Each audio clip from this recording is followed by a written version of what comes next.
বিসমিল্লাহির রহমানির রহিম। মাননীয় সভাপতি,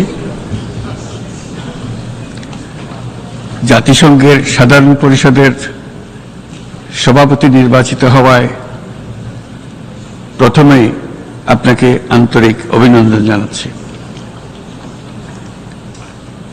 আমি আশ্বস্ত করছি যে আপনার এই দায়িত্ব পালনকালে বাংলাদেশ প্রতিনিধি দল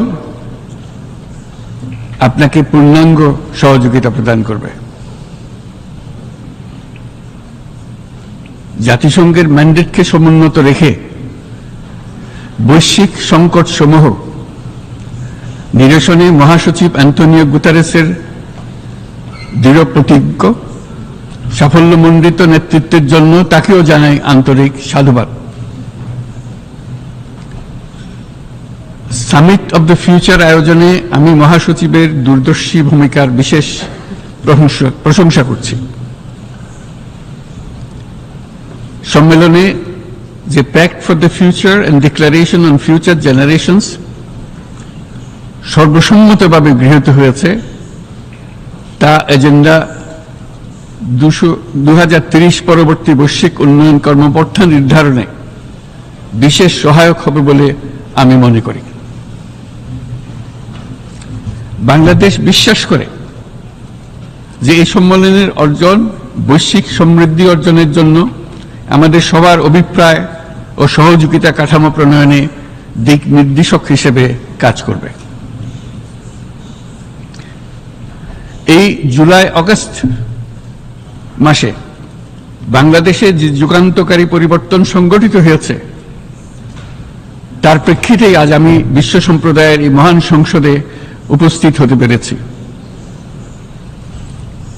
আমাদের গণমানুষের, বিশেষ করে তরুণ সমাজের অফুরন্ত শক্তি আমাদের বিদ্যমান রাষ্ট্র কাঠামো ও প্রাতিষ্ঠানিক আয়োজনগুলো আমূল রূপান্তরের এক নতুন সম্ভাবনার দ্বার উন্মোচন করেছে।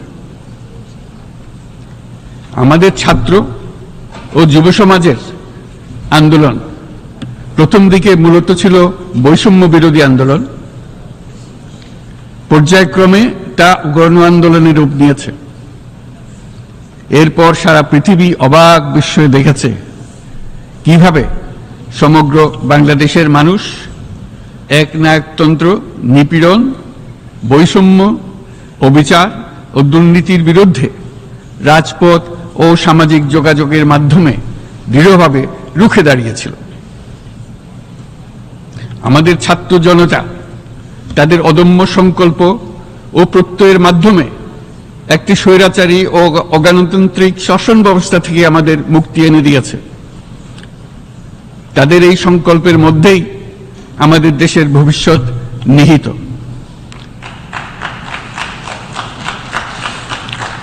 যা এই দেশকে বিশ্ব সম্প্রদায়ের মাঝে একটি দায়িত্বশীল জাতির মর্যাদায় উন্নত করবে বলে আমি বিশ্বাস করি। এই গণ আন্দোলন রাজনৈতিক অধিকার ও উন্নয়নের সুবিধা বঞ্চিত বাংলাদেশের আপামর জনসাধারণকে ঐক্যবদ্ধ করেছে। বাংলাদেশের মানুষ উন্নয়ন কর্মকাণ্ডকে অন্তর্ভুক্তিমূলক অংশীদারিত্ব রূপে দেখতে চেয়েছিল। আমাদের জনগণ একটা ন্যায্য, অন্তর্ভুক্তিমূলক ও কার্যকর গণতন্ত্রের জন্য লড়াই করেছে, যার জন্য আমাদের নতুন প্রজন্ম জীবন উৎসর্গ করেছে। আমাদের এই তরুণীরা যে প্রজ্ঞা, সাহস ও প্রত্যয় দেখিয়েছে তা আমাদের অভিভূত করেছে, সারা বিশ্ববাসীকে অভিভূত করেছে। বন্দুকের গুলি উপেক্ষা করে বুক পেতে দাঁড়িয়ে গিয়েছিল আমাদের এই তরুণরা। অবৈধ রাষ্ট্র ক্ষমতার বিরুদ্ধে প্রবলভাবে সোচ্চার হয়েছিল আমাদের তরুণ তরুণীরা। স্কুল পড়ুয়া কিশোর কিশোরীরা তারা নিঃসঙ্গ চিত্তে উৎসর্গ করেছিল তাদের জীবন। শত শত মানুষ চিরতরে হারিয়েছে তাদের দৃষ্টিশক্তি। আমাদের মায়েরা, দিনমজুররা ও শহরের অগণিত মানুষ তাদের সন্তানদের কাঁধে কাঁধ মিলিয়ে নেমেছিল রাজপথে। তপ্ত রোদ বৃষ্টি, মৃত্যু ভয়কে তোয়াক্কা না করে তারা সত্য ও ন্যায়সঙ্গত আকাঙ্ক্ষার বিরুদ্ধে দীর্ঘকালব্যাপী রাষ্ট্রযন্ত্রকে পরিচালনা করার অশুভ ষড়যন্ত্রকে পরাভূত করেছিল। জনগণের এই আন্দোলনে আমাদের জানা মতে প্রায় 800-এরও বেশি জীবন আমরা হারিয়েছি স্বৈরাচারী শক্তির হাতে। উদারনীতি, বহুত্ববাদ ও ধর্মনিরপেক্ষতার উপর মানুষের গভীর বিশ্বাস থেকেই বাংলাদেশ রাষ্ট্রের অভ্যুদয় হয়েছিল। 1971 সালে যে মূল্যবোধকে বুকে ধারণ করে আমাদের গণমানুষ যুদ্ধ করেছিল, সেই মূল্যবোধকে বহু বছর পরে আবার জেনারেশন জি, যে প্রজন্ম জি, নতুনভাবে আমাদেরকে দেখতে শিখিয়েছে। এরকমটি আমরা দেখেছিলাম 1952 সালের ভাষা আন্দোলনে, বাংলাকে মাতৃভাষা হিসেবে প্রতিষ্ঠার সময়। বাংলাদেশের এই অভ্যুত্থান আগামী দিনগুলোতে বিশ্বের বিভিন্ন প্রান্তে মানুষকে মুক্তি ও ন্যায় বিচারের পক্ষে দাঁড়াতে প্রেরণা যোগাবে। আমাদের মুক্তি ও গণতান্ত্রিক আকাঙ্ক্ষাকে বাস্তবে রূপ দিতে আমি তাই আজ বিশ্ব সম্প্রদায়কে আমাদের নতুন বাংলাদেশের সঙ্গে সম্পৃক্ত হওয়ার উদাত্ত আহ্বান জানাচ্ছি। মাননীয় সভাপতি, যে রাষ্ট্র কাঠামো দুঃসহ হয়ে গেছে তার পুনর্গঠনের জন্য আমাদের তরুণরা, দেশের আপামর জনসাধারণ একমত হয়ে আমার এবং আমার উপদেষ্টা পরিষদের উপর আস্থা রেখে সরকার পরিচালনার এক মহান দায়িত্ব আমাদের উপর ন্যস্ত করেছে।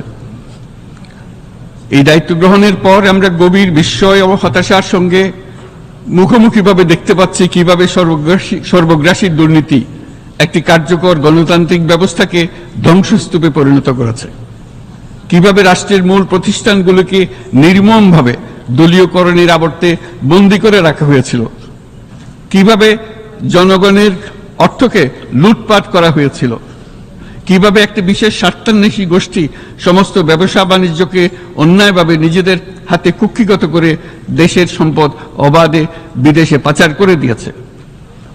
এক কথায়, কিভাবে প্রত্যেকটি পর্যায়ে ন্যায়, নীতি ও নৈতিকতা অদৃশ্য হয়ে গিয়েছিল। এরকম এক অবস্থার দেশকে পুনর্গঠন এবং জনগণের কাঙ্ক্ষিত রাষ্ট্র ব্যবস্থা প্রতিষ্ঠিত করার জন্য আমাদের উপর দায়িত্ব প্রদান করা হয়েছে। অতীতের ভুলগুলোকে সংশোধন করে একটা প্রতিযোগিতামূলক ও শক্তিশালী অর্থনীতি এবং ন্যায়ভিত্তিক সমাজ ব্যবস্থা গড়ে তোলায় এই মুহূর্তে আমাদের মূল লক্ষ্য। বর্তমান পরিবর্তিত পরিস্থিতিতে সকল রাজনৈতিক দল এখন স্বাধীনভাবে তাদের মতামত প্রকাশ করতে পারছে। যে সব ব্যক্তি বা প্রতিষ্ঠান রাষ্ট্রীয় কাজ ও সিদ্ধান্ত গ্রহণ করার প্রক্রিয়ায় সম্পৃক্ত, তাদের প্রত্যেকের জবাবদিহিতা নিশ্চিত করাই আমাদের অগ্রাধিকার। আমরা মানুষের মৌলিক অধিকারকে সমুন্নত ও সুরক্ষিত রাখতে দৃঢ় প্রতিজ্ঞ। আমাদের দেশের মানুষ মুক্তভাবে কথা বলবে, ভয়ভীতি ছাড়া সমাবেশ করবে, তাদের পছন্দের ব্যক্তিকে ভোট দিয়ে নির্বাচিত করবে, এটাই জাতির আকাঙ্ক্ষা এবং এটাই আমাদের লক্ষ্য। বিচার বিভাগের স্বাধীনতা সংরক্ষণ ও সাইবার ডোমেইন সহ গণমাধ্যমের স্বাধীনতা সুসংহতকরণে আমরা প্রতিজ্ঞাবদ্ধ। আমাদের একজন কৃষক বা একজন শ্রমিকের সন্তানও যেন সমাজের সর্বোচ্চ শিখরে পৌঁছতে পারে, সেই লক্ষ্যে বিশালকার অবকাঠামো নির্মাণের বদলে স্বাস্থ্য ও শিক্ষা খাতে বরাদ্দ বৃদ্ধির আমরা গুরুত্ব আরোপ করছি।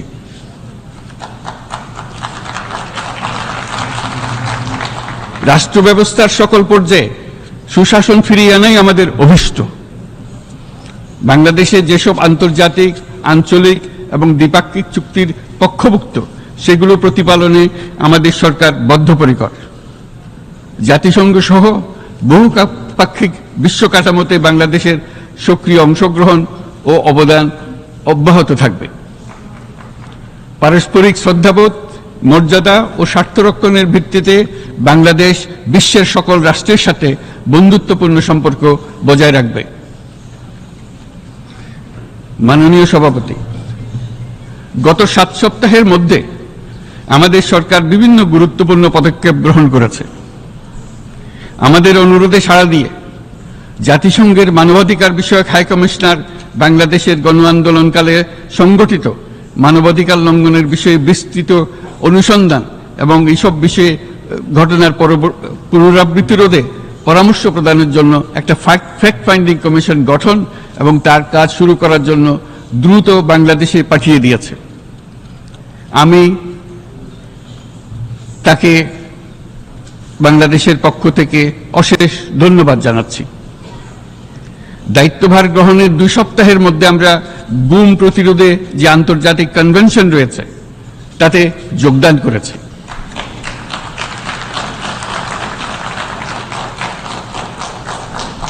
এর আশু বাস্তবায়নের জন্য প্রয়োজনীয় দেশীয় আইন ও বিধি প্রণয়নে আমরা এখন প্রক্রিয়া শুরু করেছি।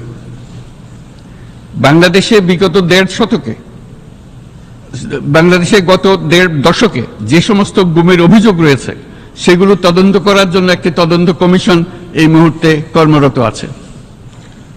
মানুষের আস্থা আত্মবিশ্বাস ফিরিয়ে আনতে এবং নির্মম অতীত যেন আর ফিরে না আসে কোনোদিন, সেই জন্য আমরা কিছু সুনির্দিষ্ট খাতে সংস্কারকে অগ্রাধিকার দিয়েছি। সেই লক্ষ্যে আমরা বিদ্যমান নির্বাচন ব্যবস্থা, সংবিধান, বিচার ব্যবস্থা, জনপ্রশাসন, আইন শৃঙ্খলা ব্যবস্থা সংস্কারের জন্য স্বাধীন কমিশন গঠন করেছি। সংবাদপত্র ও গণমাধ্যমের সংস্কারের জন্যও পৃথক কমিশন সহ আরো কয়েকটি বিশেষ বিষয়ে কমিশন গঠন প্রক্রিয়াধীন রয়েছে। ব্যবসা বাণিজ্যে অনুকূল পরিবেশ সৃষ্টির লক্ষ্যে আমরা ব্যাংক ও আর্থিক খাতের ব্যাপক সংস্কারের উদ্যোগ গ্রহণ করেছি। কোনো বিদেশি ব্যবসা বা বিনিয়োগ যেন ক্ষতিগ্রস্ত না হয় তা নিশ্চিত করতে আমরা বদ্ধপরিকর। এসব সংস্কার যেন টেকসই হয়, দীর্ঘমেয়াদে নিশ্চিত করতে এবং অবাধ ও নিরপেক্ষ অংশগ্রহণমূলক নির্বাচনের জন্য উপযোগী পরিবেশ সৃষ্টি করতে আমরা কাজ করে যাচ্ছি। গণতন্ত্র, আইনের শাসন, সমতা, সমৃদ্ধি অর্জনের মাধ্যমে একটি ন্যায়ভিত্তিক সমাজ হিসেবে আত্মপ্রকাশের অভিপ্রায় বাস্তবায়নে আমি বাংলাদেশের প্রতি আন্তর্জাতিক সম্প্রদায়ের সমর্থন ও গভীরতর সম্পর্ক গঠন করার জন্য আহ্বান জানাচ্ছি।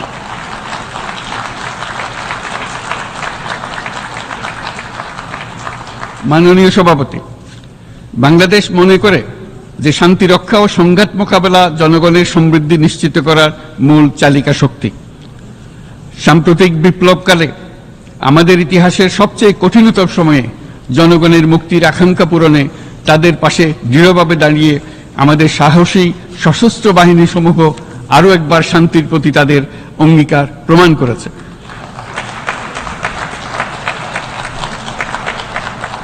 এটা সম্ভব হয়েছে শান্তি রক্ষায় আমাদের অঙ্গীকারের কেন্দ্রবিন্দুতে মানবাধিকারকে স্থান দেওয়ার ফলে।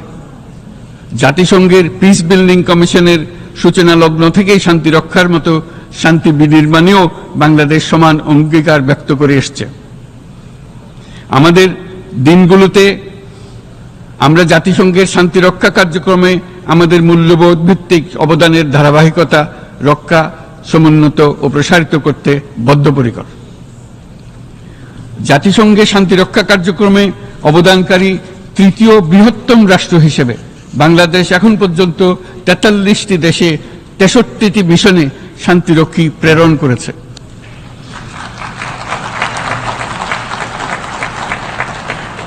বসনিয়া থেকে শুরু করে কঙ্গো পর্যন্ত বিশ্বের বিভিন্ন প্রান্তে এসব মিশনে দায়িত্ব পালনকালে 168 জন বাংলাদেশি শান্তিরক্ষী নিজেদের জীবন বিসর্জন দিয়েছে। আমরা আশা করি যে কোনো অবস্থায় নানা প্রতিকূলতা সত্ত্বেও জাতিসংঘের ভবিষ্যৎ শান্তিরক্ষী কার্যক্রমগুলোতে বাংলাদেশের প্রতিরক্ষা বাহিনীর সদস্যরা একইভাবে অবদান রাখার সুযোগ পাবে।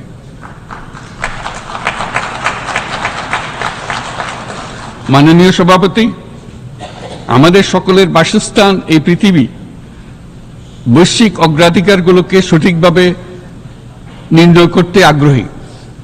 জলবায়ু পরিবর্তন আমাদের সকলের অস্তিত্বের প্রতি হুমকি স্বরূপ। এই গ্রীষ্মে সর্বকালের রেকর্ড ভঙ্গকারী তাপদাহ আমাদের জলবায়ুজনিত পরিবর্তনের কথা স্পষ্টভাবে স্মরণ করিয়ে দিয়েছে। আমাদের যা প্রয়োজন তা হলো জলবায়ু সম্পর্কিত ন্যায় বিচার, যাতে করে দায়িত্বজ্ঞানহীন সিদ্ধান্ত, উদাসীন আচরণ কিংবা এর মাধ্যমে সাধিত ক্ষতির বিষয়ে যারা সংশ্লিষ্ট তাদের দায়বদ্ধ করা যায়। জলবায়ু পরিবর্তনজনিত দীর্ঘমেয়াদী প্রভাবগুলো অপূরণীয় ক্ষতির কারণ হয়ে দাঁড়িয়েছে। আমরা জীব বৈচিত্র্য হারিয়ে ফেলছি, প্যাথোজেনের পরিবর্তনের ফলে নতুন রোগ বাড়ছে, কৃষিক্ষেত্রে চাপ বাড়ছে ক্রমাগতভাবে, পানি সম্পদ ঝুঁকিতে ফেলছে আমাদের বাসযোগ্যতাকে, সমুদ্র পৃষ্ঠের উচ্চতা বৃদ্ধি এবং লবণাক্ততা আমাদের ক্ষতি করছে প্রতিনিয়ত। ঘূর্ণিঝড়ের সংখ্যা ও মাত্রা বৃদ্ধির কারণে যে ক্ষতি হচ্ছে তাকে উপেক্ষা করার সুযোগ নেই। ক্ষুদ্র কৃষক, প্রান্তিক পর্যায়ে জীবিকা অন্বেষণকারীরা জলবায়ু পরিবর্তনজনিত ঝুঁকির মুখোমুখি হচ্ছে সবচেয়ে বেশি। আমি আজ এই বিশ্ব সভায় যখন কথা বলছি তখন বাংলাদেশের পূর্বাঞ্চলে 50 লাখেরও অধিক মানুষ তাদের জীবদ্দশায় হওয়া সবচেয়ে ভয়াবহ বন্যা মোকাবেলা করে যাচ্ছে। মহাসচিব গুতেরেস আমাদেরকে দেখিয়েছেন যে বিদ্যমান পরিক্রমা অব্যাহত থাকলে বিশ্বের গড় তাপমাত্রা 2.7 ডিগ্রি সেলসিয়াস বৃদ্ধির দিকে অগ্রসর হতে থাকবে। তাই বাংলাদেশের মতো জলবায়ু ঝুঁকিতে থাকা দেশগুলোতে অভিযোজনের জন্য ব্যাপক বিনিয়োগের আহ্বান জানাচ্ছি।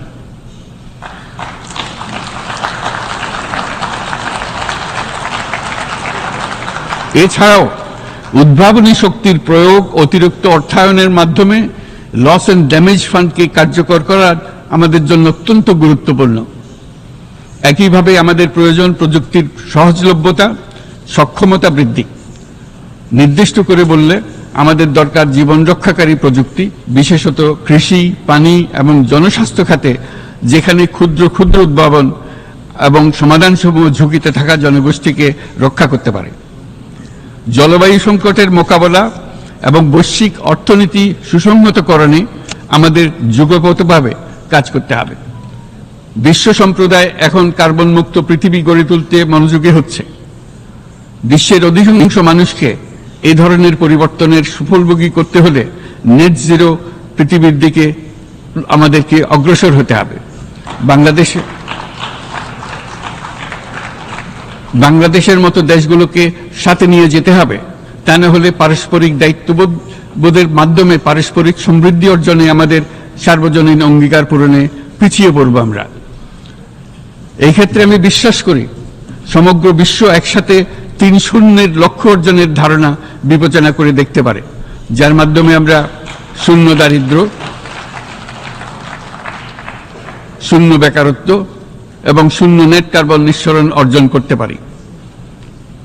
যেখানে পৃথিবীর প্রতিটি তরুণ তরুণী চাকরি প্রার্থী না হয়ে বরং উদ্যোক্তা হিসেবে নিজেকে প্রতিষ্ঠিত করার সুযোগ পাবে।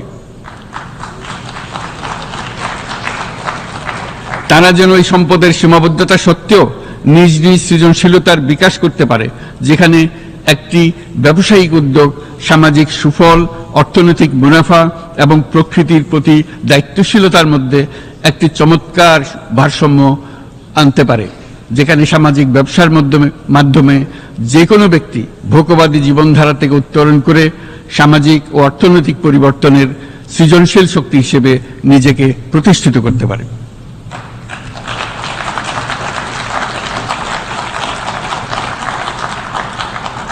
এই সময়ে তাই প্রয়োজন উন্নত উন্নয়নশীল সকল দেশসমূহ এবং বিভিন্ন অংশীদারদের মধ্যে নতুন দৃষ্টিভঙ্গি, নতুন মূল্যবোধ এবং নতুন একতা। সামগ্রিকভাবে এই লক্ষ্য অর্জনে জাতিসংঘ ব্যবস্থা, জাতীয় আঞ্চলিক পর্যায়ে সরকারসমূহ, সকল ব্যবসা প্রতিষ্ঠান, বেসরকারি অংশীজন এবং দাতব্য সংস্থাগুলোকে একসঙ্গে কাজ করতে হবে। আমাদের অর্থনৈতিক কাঠামোতে সামাজিক ব্যবসাকে স্থান দিলেই নিচের অর্ধেকাংশ মানুষের জীবনে তা বিরাট পরিবর্তন আনতে পারে।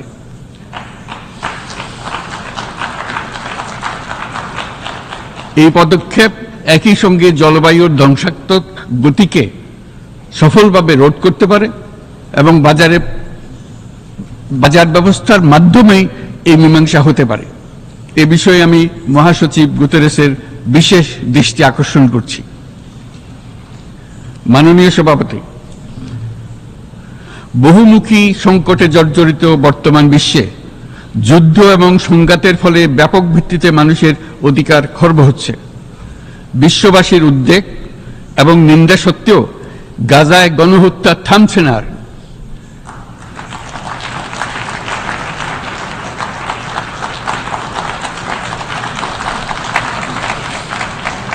ফিলিস্তিনের মতো বিদ্যমান বাস্তবতা কেবল আরব কিংবা মুসলমানদের জন্যই উদ্বেগজনক নয়, বরং তা সমগ্র মানব জাতির জন্যই উদ্বেগের বিষয়।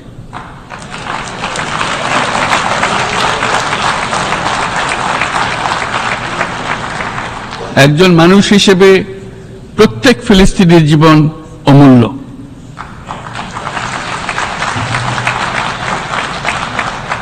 ফিলিস্তিনের জনগণের বিরুদ্ধে যে মানবতা বিরোধী অপরাধ হচ্ছে তার জন্য সংশ্লিষ্ট সকলকে দায়বদ্ধ করতে হবে।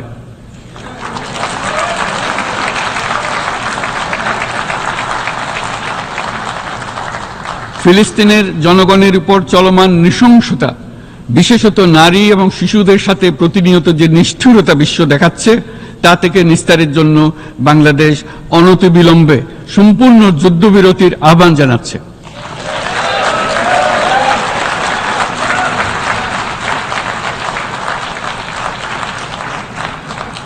দ্বিরাষ্ট্রভিত্তিক সমাধানেই মধ্যপ্রাচ্যে টেকসই শান্তি আনতে পারবে। তাই জাতিসংঘ সহ আন্তর্জাতিক সম্প্রদায়ের সকলকে এর বাস্তবায়নের জন্য এখনই উদ্যোগ নিতে আহ্বান জানাচ্ছি।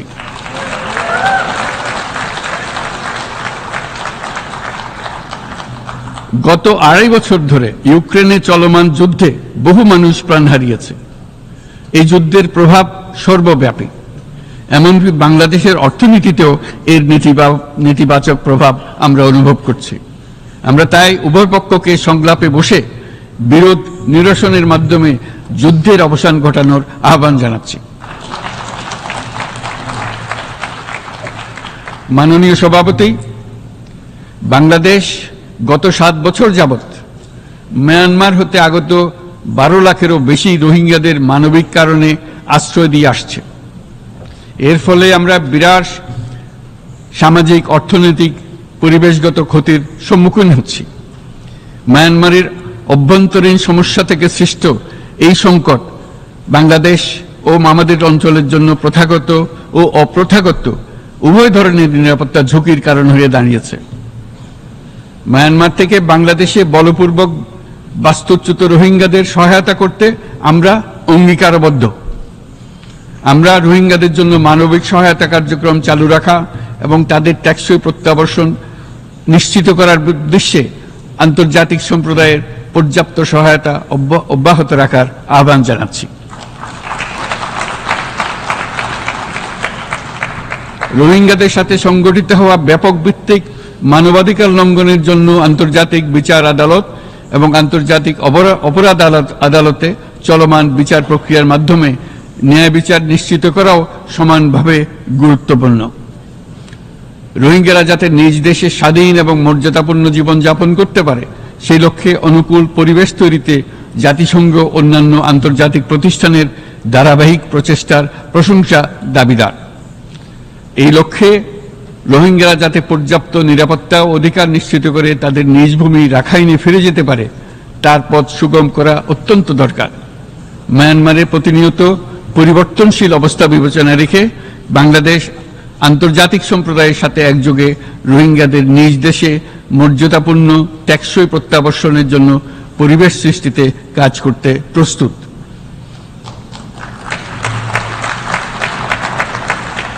মাননীয় সভাপতি, রাজনৈতিক মুক্তি এবং সামাজিক অর্থনৈতিক জাগরণ ব্যতীত শান্তি ও নিরাপত্তা নিশ্চিতে সাফল্য অর্জন করা সম্ভব নয়। প্রায় 1 দশক পূর্বে বিশ্ব সম্প্রদায় সর্বসম্মতক্রমে এজেন্ডা 2030 প্রণয়ন করেছিল।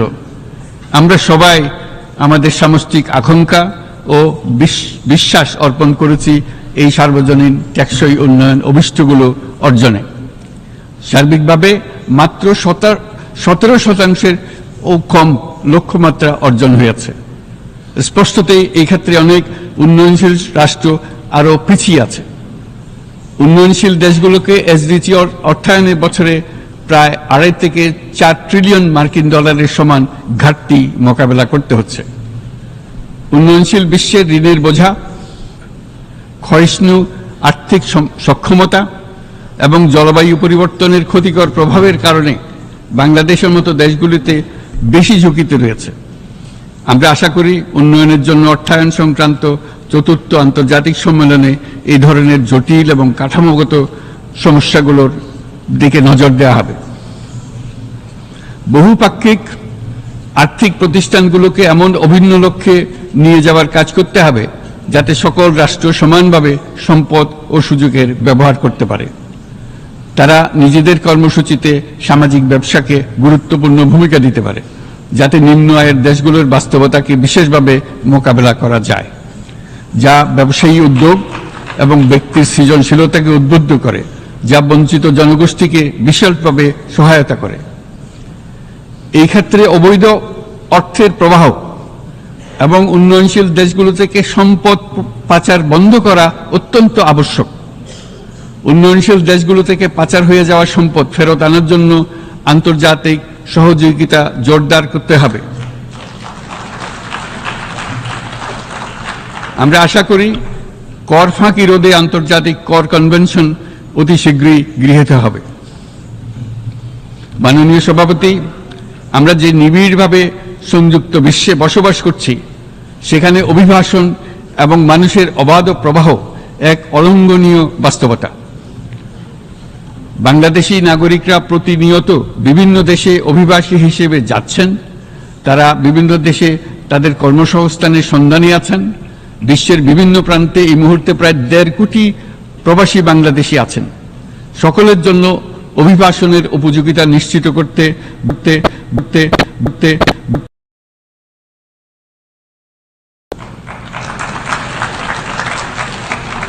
আন্তর্জাতিক সম্প্রদায়কে অভিবাসীদের মানবাধিকার এবং তাদের প্রতি মানবিক আচরণ নিশ্চিত করতে হবে। অভিবাসনের উপর 2018 সালে যে গ্লোবাল কম্প্যাক্ট অন মাইগ্রেশন গৃহীত হয়েছে, তার পূর্ণ বাস্তবায়নে বাংলাদেশ প্রতিশ্রুতিবদ্ধ এবং একই সাথে অনিরাপদ অভিবাসন রোধেও আমরা বদ্ধপরিকর। মাননীয় সভাপতি, প্রতি বছর প্রায় 25 লক্ষ তরুণ তরুণী বাংলাদেশের শ্রমবাজারে যুক্ত হচ্ছেন। বাংলাদেশের বিপুল জনশক্তির প্রায় 2/3 তরুণ। এই জনশক্তিকে বর্তমান ও আগামীর জন্য গড়ে তোলা বাংলাদেশের জন্য একটা বড় চ্যালেঞ্জ। ক্রমপরিবর্তনশীল কর্মজগতে একজন তরুণকে প্রতিনিয়ত নতুন দক্ষতা অর্জন করতে হয়। এই কর্মপরিবেশের সাথে মানিয়ে নেওয়া শিখতে হয়। এই জন্য বাংলাদেশ যখন মধ্যম আয়ের দেশ হিসেবে উন্নতি হচ্ছে, তখন আমরা শিক্ষা এবং প্রযুক্তিগত সহায়তা লাভের উপর বিশেষ জোর দিচ্ছি। এবার কৃত্রিম বুদ্ধিমত্তার বিষয়ে আসি। কৃত্রিম বুদ্ধিমত্তার অভাবনীয় বিকাশ এবং এর বহুমাত্রিক প্রয়োগে বাংলাদেশ বিশেষভাবে আগ্রহী। আমাদের তরুণ সমাজ জেনারেটিভ আর্টিফিশিয়াল ইন্টেলিজেন্সের সম্ভাবনা নিয়ে উচ্ছ্বসিত। একজন বিশ্ব নাগরিক হিসেবে তারাও চায় নতুন পৃথিবীতে নিয়োজিত হতে, কর্মক্ষম হিসেবে নিজেকে গড়ে তুলতে। বাংলাদেশের মতো বৃহৎ তরুণ জনগোষ্ঠীর দেশ যাতে কৃত্রিম বুদ্ধিমত্তার প্রয়োগজনিত অর্জিত সুফল থেকে পিছিয়ে না পড়ে, বিশ্ব সম্প্রদায়কে তা নিশ্চিত করতে হবে। একই সঙ্গে নিশ্চিত করতে হবে যেন কৃত্রিম বুদ্ধিমত্তার কারণে কর্মক্ষেত্রে মানুষের চাহিদা ক্রমাগতভাবে সংকুচিত হয়ে না যায়। এই প্রসঙ্গে আমি উল্লেখ করি যে আমরা ভিন্ন একটা ইন্টেলিজেন্স, অটোনোমাস ইন্টেলিজেন্স, অর্থাৎ যে কৃত্রিম বুদ্ধিমত্তা নিজেই নিজের কৃত্রিম বুদ্ধিমত্তাকে সম্প্রসারিত করতে পারে মানুষের কোনো হস্তক্ষেপ ছাড়াই, তার ব্যাপারে আমরা বৈজ্ঞানিকদের দৃষ্টি আকর্ষণ করতে চাই। তারা যেন এই ক্ষেত্রে অগ্রসর হওয়ার আগে মানুষের উপরের প্রভাব সম্বন্ধে নিশ্চিত হয়ে অগ্রসর হন। আমাদের ধারণা অটোনোমাস ইন্টেলিজেন্স মানুষের অস্তিত্বকে বিপন্ন করে তুলতে পারে, কাজে এই ব্যাপারে আমাদের সম্পূর্ণ সজাগ থাকতে হবে। মাননীয় সভাপতি, আমাদের আসলে দরকার নতুন ধরনের সহযোগিতা কাঠামো, যেখানে বৈশ্বিক ব্যবসা ও জ্ঞানের অধিকারী গোষ্ঠী মানুষের চাহিদাগুলোকে যথাযথভাবে অনুধাবন করবে। আন্তর্জাতিক সহযোগিতার মাধ্যমে উন্নয়নশীল দেশগুলোর জন্য এমন একটি রূপান্তরকারী ব্যবস্থা তৈরি করতে হবে যা কর্মসংস্থান, আর্থসামাজিক প্রতিকূলতা বা জীবিকার জন্য যুৎসয় সমাধান নিশ্চিত করবে। মাননীয় সভাপতি, আমাদের প্রচেষ্টা, সক্ষমতা এবং সম্পদ একত্রীকরণের মাধ্যমে সকলের সামর্থ্য, উদ্ভাবনী শক্তি এবং সমৃদ্ধিকে কাজে লাগাতে হবে। আর্থসামাজিক উন্নয়ন এবং জলবায়ু সহনশীলতা নিয়ে আমরা প্রতিনিয়ত যে প্রতিকূলতার সম্মুখীন হচ্ছি, সম্মিলিত উদ্যোগের মাধ্যমে তার মোকাবেলা করতে হবে। বৈশ্বিক দক্ষিণের দেশগুলোকে অনন্য অর্থনৈতিক এবং সামাজিক প্রেক্ষাপটে দক্ষিণ দক্ষিণ এবং ত্রিভুজীয় সহযোগিতা এই ক্ষেত্রে বিশেষভাবে সহায়ক হতে পারে বলে আমি মনে করি। বৈশ্বিক দক্ষিণের আওয়াজকে বিশ্বব্যাপী জোরালোভাবে তুলে ধরার জন্য প্রয়োজন সম্মিলিত উদ্যোগ। সেজন্য বৈশ্বিক এজেন্ডা প্রণয়ন ও বাস্তবায়ন নিশ্চিত করতে বৈশ্বিক দক্ষিণের দেশগুলোর মতামতকে যথাযথ গুরুত্বের সাথে বিবেচনা করতে হবে। জনাব সভাপতি, কোভিড অতিমারির অভিজ্ঞতায় আমরা দেখেছি জনস্বাস্থ্যে ব্যাপক বিনিয়োগ কতটা গুরুত্বপূর্ণ হতে পারে। বিশ্ব স্বাস্থ্য সংস্থায় বৈশ্বিক অতিমারি চুক্তির চলমান আলোচনায় বাংলাদেশ নেতৃত্ব প্রদান করে চলেছে। আমরা চাই কার্যকর আন্তর্জাতিক সহযোগিতা, জনস্বাস্থ্য ব্যবস্থায় অর্থায়ন, প্রযুক্তি হস্তান্তর, গবেষণা ও উন্নয়ন, ভ্যাকসিন থেরাপিউটিক্সের উৎপাদন, বহুমুখীকরণ এবং সকল ভ্যাকসিনকে মেধাস্বত্ব অধিকার মুক্ত ঘোষণা করার ব্যাপারে ঐক্যমত্য গঠন, অসংক্রামক রোগসমূহের বিরুদ্ধে লড়াইয়ে এই বিষয়গুলি অত্যন্ত গুরুত্বপূর্ণ। জনাব সভাপতি, এবছর আমরা জাতিসংঘের সাথে বাংলাদেশের অংশীদারিত্বের সুবর্ণ জয়ন্তী উদযাপন করছি। গত 50 বছর ছিল আমাদের জন্য একটা পারস্পরিক শিক্ষণীয় সম্মিলিত যাত্রা। সীমিত উপায়ে বাংলাদেশ বৈশ্বিক শান্তি ও নিরাপত্তা, ন্যায়, সমতা, মানবাধিকার প্রতিষ্ঠায় ধারাবাহিকভাবে অবদান রেখে আসছে। আমাদের সমন্বিত প্রয়াসের পেছনে আছে সত্যিকার অর্থে একটি নিয়মভিত্তিক বৈশ্বিক ব্যবস্থা গড়ে তোলা। এই প্রসঙ্গে উদাহরণ হিসেবে আমি স্মরণ করছি 1999 সালে জাতিসংঘ সাধারণ পরিষদে ক্ষুদ্র ঋণের উপর গৃহীত রেজুলেশনের কথা। সেই সময় জাতিসংঘ 2005 সালকে ইয়ার অফ মাইক্রোক্রেডিট ঘোষণা করেছিল, যার ফলে ক্ষুদ্র ঋণ বিশ্বব্যাপী সম্প্রসারিত হবার সুযোগ পেয়েছিল। একই সময়ে বাংলাদেশের উদ্যোগে গঠিত হয়েছিল ফ্রেন্ডস অব মাইক্রোক্রেডিট। 2001 সাল থেকে সাধারণ পরিষদে কালচার অফ পিস সংক্রান্ত বাৎসরিক যে রেজলিউশন গৃহীত হয়ে আসছে, বা নিরাপত্তা পরিষদে নারী, শান্তি ও নিরাপত্তা সংক্রান্ত যে 1325 নম্বর রেজলিউশন গৃহীত হয়েছিল, তা বাংলাদেশের বিশ্বজনীন উদ্যোগগুলোর প্রতিফলন এবং অবদান। মাননীয় সভাপতি, আজ এই মহান বিশ্বসভায় বিশ্ব নেতৃবৃন্দের উপস্থিতিতে প্রতিধ্বনিত হচ্ছে শান্তি, নিরাপত্তা, ন্যায় বিচার প্রতিষ্ঠা এবং সম্পদের সুষম বন্টনের মাধ্যমে সকলের অন্তর্ভুক্তি নিশ্চিত করার আহ্বান। সদস্য রাষ্ট্র হিসেবে আমাদের প্রত্যেককে আজ গভীরভাবে অনুধাবন করতে হবে কিভাবে আমরা নারী, পুরুষ সকলের জন্য ও আগামীর দিনগুলোতে উদ্যোক্তা হবার সমান সুযোগ সৃষ্টি এবং তাদের ক্ষমতায়ন নিশ্চিত করতে পারি। সকল বৈশ্বিক সমস্যার সমাধানের জন্য আমাদের সবার হাতে যথেষ্ট সক্ষমতা, সম্পদ এবং উপায় রয়েছে। আসুন আমরা জাতীয় বা আন্তর্জাতিক যেসব প্রতিশ্রুতি দিয়েছি তা বাস্তবায়ন করি এবং অর্থনৈতিক ক্ষেত্রে সামাজিক ব্যবসার ধারণা প্রতিষ্ঠিত করে সকল প্রকার বৈষম্য ও অসমতার অবসানে ঐক্যবদ্ধভাবে আমরা কাজ করি। বাংলাদেশের তরুণরা প্রমাণ করেছে যে মানুষের স্বাধীনতা, মর্যাদা ও অধিকার সমুন্নত রাখার অভিপ্রায় কোনো উচ্চাভিলাষ নয়, বরং এটা সকলের নিশ্চিত প্রাপ্য। আজ এই মহান সমাবেশে আপনাদের উপস্থিতিতে শান্তি, সমৃদ্ধি ও ন্যায় বিচার নিশ্চিত করতে আন্তর্জাতিক, আঞ্চলিক এবং জাতীয় পর্যায়ে বাংলাদেশে তার ভূমিকাকে ক্রমাগতভাবে জোরদার করার নিশ্চয়তা দিচ্ছে। আজ আপনাদের সবাইকে শুভেচ্ছা জানাচ্ছি, ধন্যবাদ জানাচ্ছি।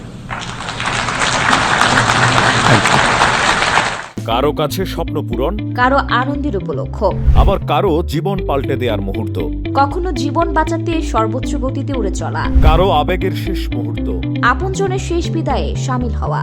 এমন সব ইচ্ছে পূরণে সর্বনিম্ন ভাড়ায় দ্রুতগতির বাহন প্রবাসীর হেলিকপ্টার। আপনার প্রয়োজনে যোগাযোগ করুন আমাদের হটলাইনে।